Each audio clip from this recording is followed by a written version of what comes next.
നമസ്കാരം. കൊച്ചി തൃപ്പൂണിത്തുറയിൽ യുവാവിനെ ഹണി ട്രാപ്പിൽപ്പെടുത്തി പണം തട്ടിയ കേസിൽ 3 യുവതികളടക്കം 5 പേർ പോലീസ് പിടിയിലായിരിക്കുന്നു. കുപ്രസിദ്ധ ഗുണ്ട മരട് അനീഷിന്റെ സഹോദരൻ ആഷിഖ് ആന്റണി ഉൾപ്പെടെയുള്ളവരെ ഹിൽ പാലസ് പോലീസാണ് അറസ്റ്റ് ചെയ്തത്. മരട് സ്വദേശി ആഷിഖ് ആന്റണിയെ കൂടാതെ ഇയാളുടെ ഭാര്യ സുറുമി, തൊടുപുഴ സ്വദേശി തോമസ്, നെട്ടൂരിൽ വാടകയ്ക്ക് താമസിക്കുന്ന ജിജി, നേഹ എന്നിവരാണ് ഹിൽ പാലസ് പോലീസിന്റെ പിടിയിലായത്. സുറുമി ഹോട്ടലിൽ മുറിയെടുത്ത ശേഷം പരാതിക്കാരനായ വൈക്കം സ്വദേശിയെ സൗഹൃദം നടിച്ച് തന്ത്രപൂർവ്വം വിളിച്ചു വരുത്തുകയായിരുന്നു എന്ന് പോലീസ് പറയുന്നു. കഴിഞ്ഞ ഒക്ടോബറിൽ തൃപ്പൂണിത്തറയിൽ വെച്ചായിരുന്നു സംഭവം.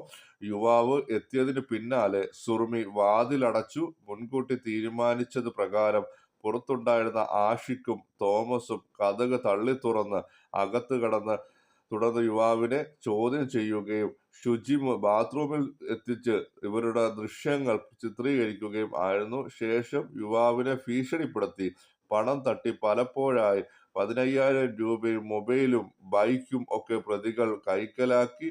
നേഹയും ജിജിയും തട്ടിപ്പ് സംഘത്തിൽ ഉൾപ്പെട്ടവരാണെന്ന് പിന്നീട് കണ്ടെത്തിയതായി പോലീസ് വ്യക്തമാക്കി. പ്രതികളെ കോടതിയിൽ ഹാജരാക്കി റിമാൻഡ് ചെയ്തു. ആഷിഖും നേഹയും മുൻപ് അയ്മനത്തും സമാന കേസിൽ ഉൾപ്പെട്ടവരാണ്. കേരളത്തിനകത്തും പുറത്തുമായി നിരവധി ക്രിമിനൽ കേസുകളിൽ പ്രതിയായ മരട് അനീഷിന്റെ സഹോദരനാണ് ഹണി ട്രാപ്പ് കേസിൽ ആഷിഖ് ആന്റണി. ചാനൽ സബ്സ്ക്രൈബ് ചെയ്യുക, ലൈക്ക് ചെയ്യുക, ഷെയർ ചെയ്യുക. നന്ദി, നമസ്കാരം.